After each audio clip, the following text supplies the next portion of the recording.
What is up, YouTube, and welcome back to another episode of Factory Town.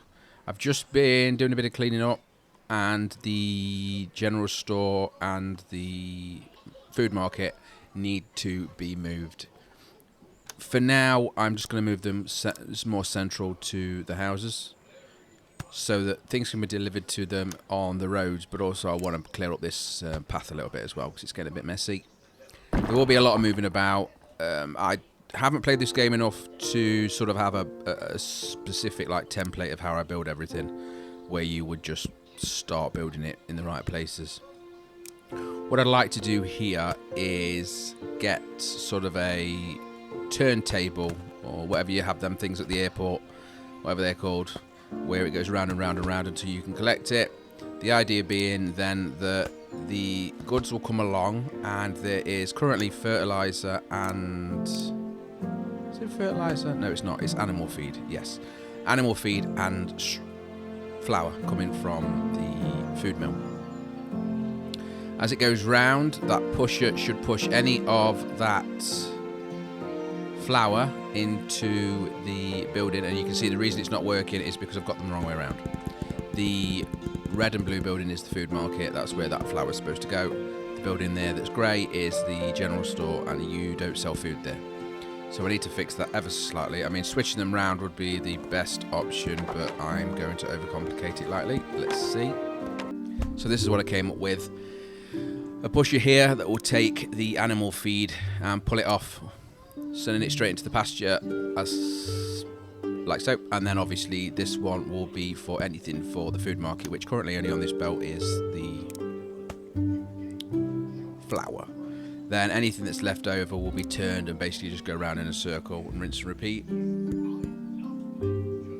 If it causes a backup, which it likely will, as there, because we don't want the food, the animal food, getting passed to this stage. That should be good now. Obviously, if the pasture gets full and then the food is overflowing, I will need to do a contingency, which is this. And if I see anything on that belt, I know that it's overkill. But for now, it will do. Again, we're just... The resources that we're making that are useful and usable, and more importantly, sellable, need to be sold. 4,300 gold at the minute, 1,400 red. Now, that sounds decent, but it will start dropping very quickly, especially when you start in farms and ripping down resources to make room for other things. Also, the things, obviously, the research gets expensive too. Still only using about 50%. In fact, that's exactly 50% of our population count. 53 out of 106. We have one space still, one town hall to build still. Usually I use them where it's getting so complicated getting the logistics to the town hall for storage, I just put a new one down elsewhere. You can do it to have multiple towns, multiple whole setups so they're not even linked together. You can do that too, it works. But I like to try and keep it all one sort of centre area that is the city, and then everything around comes to that. Quick little setup here to get the cotton back onto the belt. The chutes, of course, do go onto the normal powered belts like so. Priority-wise, they seem to take precedent. Now, what's going to happen here is that cotton is going to go down, but we have a backup now because there's too much on there. So the best way to solve this really is to have a separate line, I would say, because there's a lot of cotton and it's just unnecessary. Well, there's an unnecessary amount of items on that belt, and of course it's broke it. So instead of pushing the cotton onto the belt and mix with the animal feed, as you can see I'm doing now, I am going to make that chute go onto this ramped area, then raise that up on a belt. That will then take the cotton up and over and onto the line immediately, and there's no backup then, because of course the cotton will always be sold. If it's not, it will of course back up, but usually cotton doesn't get used up too quickly by the people as a resource anyway. So up and over, Obviously the chute is faster than the up and over the belts. These are the lowest level belts in the game, but they are working, right? It's progress. And as is always the case, bit of a refresh now, so I am going to rip down the food mill, the workshop, the wood mill, the school, and maybe even the stonemason, stone workshop, whatever it's called. You get the resources back for knocking them down, and it's 100% returned as well, so there really is no negative to it. The people you should get back to, the workers. We can clear all this up because a lot of this was kind of just making do with what we had. Now we know we have a better infrastructure. Also, we want to try and get round to the forestry as soon as possible, or forester, so that we have the trees planted and it's an infinite source of wood. Similar to what we've done with the grain, you have to do exactly the same process, but of course you have to plant the trees, which are reasonably expensive. I think they are 50 gold coins each tree, each sapling. Again, remember though, when you first do it, it won't kick off immediately. You have to wait for them to grow that first time before it kicks in. So at the minute, it's just a mass delete across the board. Yes, there is resources on the chutes and belts, and yes, I am deleting them. If you use the pick up resource, which on the hotbar at the bottom, you can see there is the top right icon, which looks like an apple or a tomato with an arrow pointing to it. That picks them up. It doesn't, as far as I'm aware, give you them still though, so I'm not sure how that logistics works, but I'll be honest, I don't care. The amount of wood that's on that belt is easily replenished and easily replaceable. So that's now been replaced for a direct line into the town hall with stone and a direct line to the town hall with wood. As you can see, both of these items are already full. The town hall holding 1,000 as its internal storage of every item or each item, and then it's classed as full, which is why they are showing, why these chutes are backed up. Now what I'm going to do is a little bit of infrastructure again here. What I want to try and keep in mind is that the resources coming in can kind of go straight into the next building that is required. And I am not an expert at this game. I love this game, but I haven't played it as much as I'd like to have. So hopefully with you guys we'll learn a way. But I am still making this up as I go along to a point. So we know the wood needs to go into the wood mill. Out of the wood mill comes wooden planks, wooden pipes, and paper. So the paper side, you could say, for now we'll go straight into a school, but it needs to go into another building to be turned into books at a later stage. So you just need to figure out what order you want to do these things in and make sure that they kind of work. The least amount of transport that people have to move things or belts have to move things, the better. The least distance, the quicker things get done. So what I've decided is to start with the school. Don't know why, just did. The school I want next to the houses, so it looks a little bit, again, this is all irrelevant as long as it's within the circle, but I want it to look like an actual town has been built by somebody with more than 5 brain cells. So yeah, I'm going to go with 6 brain cells and do it this way. The next building, of course, is the wood mill. From the wood mill, I need the paper to go straight into the school. So here we can take a line off now for the wood. Tell it to build planks and paper. Of course, then the water needs to be in there as well. This is now building planks and paper. The paper then can be immediately transferred over to the school by 1 tile of a belt. Or a chute. No, I don't think paper can go on a chute, but a belt's better anyway. And then we can just tell that grabber to grab paper. That will immediately go into the school. And there we go. Now the school actually does have 1k already, so we've got plenty of research.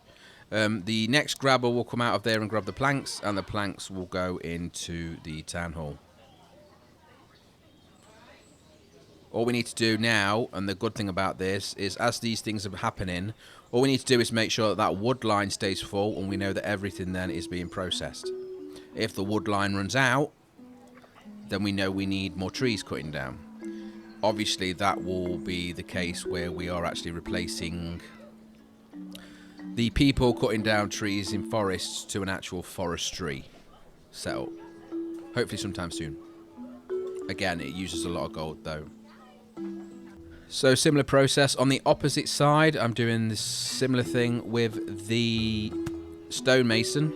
And then of course the stone that's coming in will immediately go over pretty much exactly the same as the wood there into the wood mill. Some sort of symmetricality there. Almost. Not quite. It's enough for me. And then from that building, of course, polished stone or stone slabs will be made. They, for now, are required for two things. The first is selling to your... and it's polished stone, there's the answer. Two things. The first one is selling to your civilization through the general goods store. The second is storing some in the centre, the city centre, town hall, which is what I'm doing now.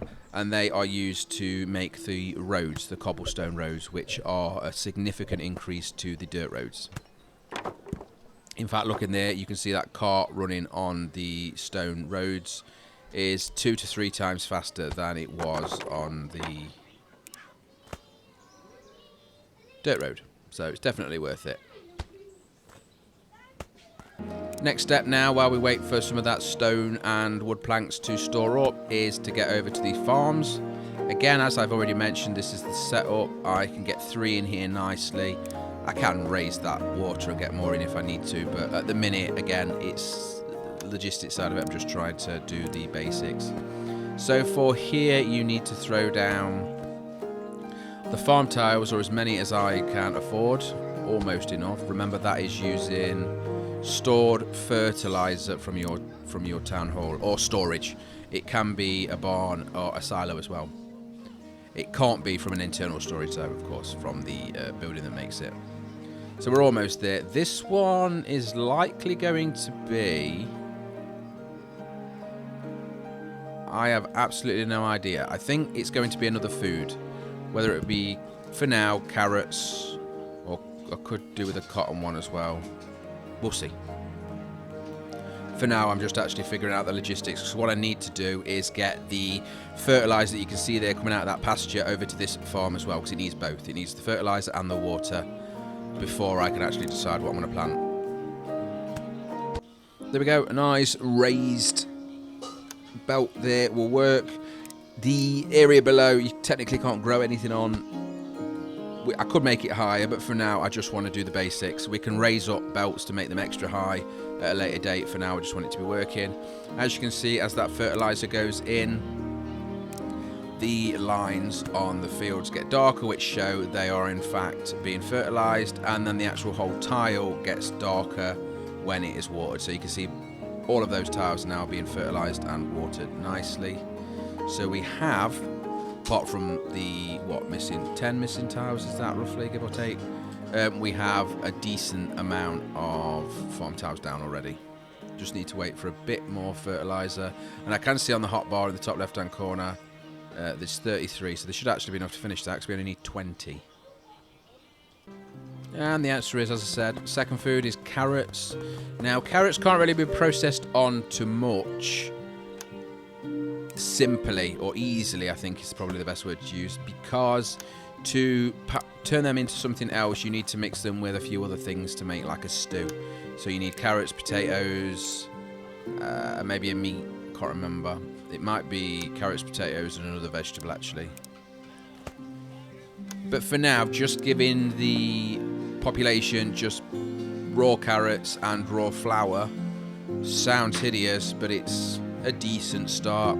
The flour will give us 4, the carrots will give us 1, so food-wise they're getting 2 of their 3 foods that they need for the level that they're at, and we're gaining 5 gold per time. Eventually I will be ripping the carrot field out for something more productive like berries, because berries you can do into juice drinks, berry drinks, quite easily, and a significant jump in gold as well.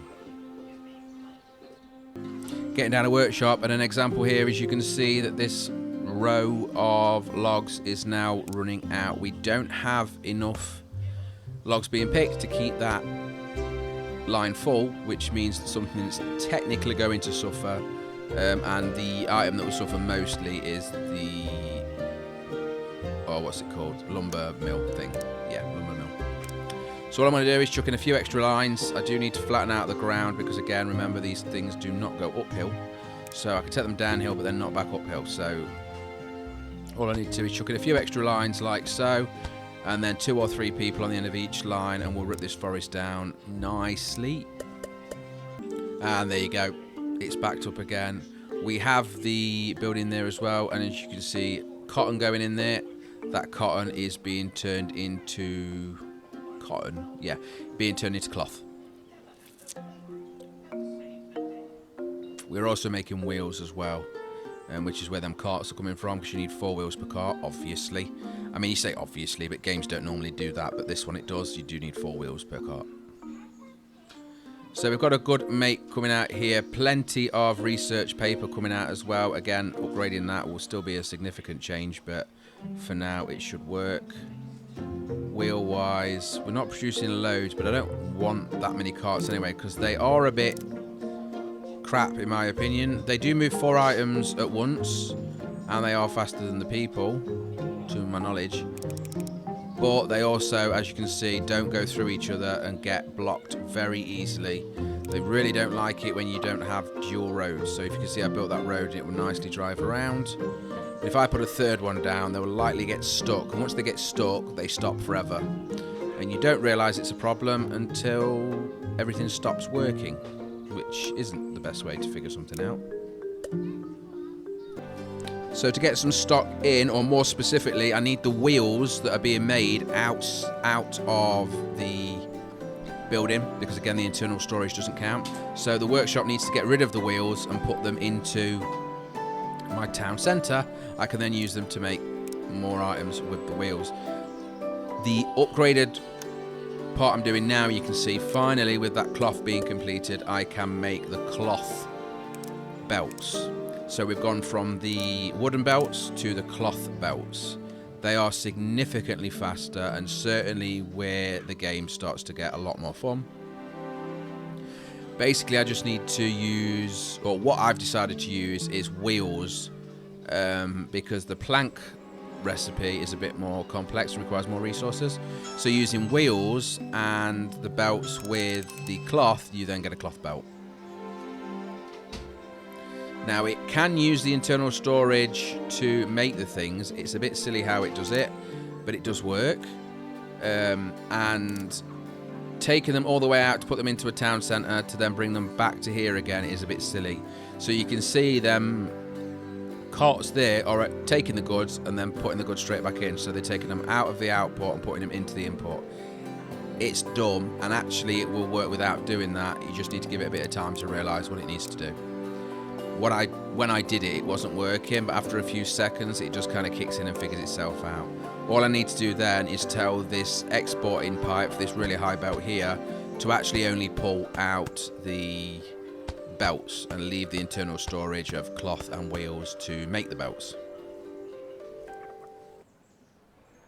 With the upgrades available, the perfect place to upgrade is this, as it is the belt that is making them, so it will make them quicker. Well, it won't make them quicker, but it will put them in storage quicker. So you can see there is a significant speed increase for the cloth belts over the wooden belts. Much better.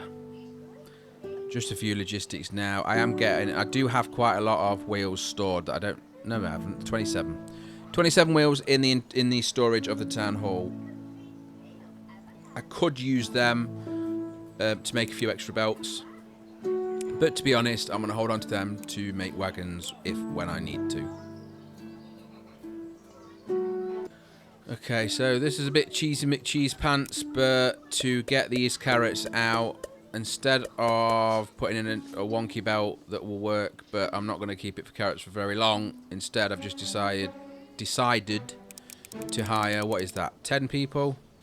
Looks like 10 people. I think it's 10 people. And they are going to just manually carry the carrots from the farm to the market and sell them to our people. Remember, at the minute, they are happy with being fed, but they are being fed raw carrots and flour. I'm not entirely sure how you would make a meal out of that, but you could. And as the building needs planks as well, you can't just transfer from building to building when they're touching like they are. So I'll just do a nice simple belt system here. Straight out of there, turn 180 degrees and straight back in. And that will give the workshop everything it needs to do the job that it needs to do, and I don't need them carts slowing it all down. With that done, I think we have made decent progress on this episode, so I am going to end it here. We are also at time. Thank you very much for watching. If you like the video, please click like. Any comments are welcome. As always, subscribe for more. Take care. Goodbye.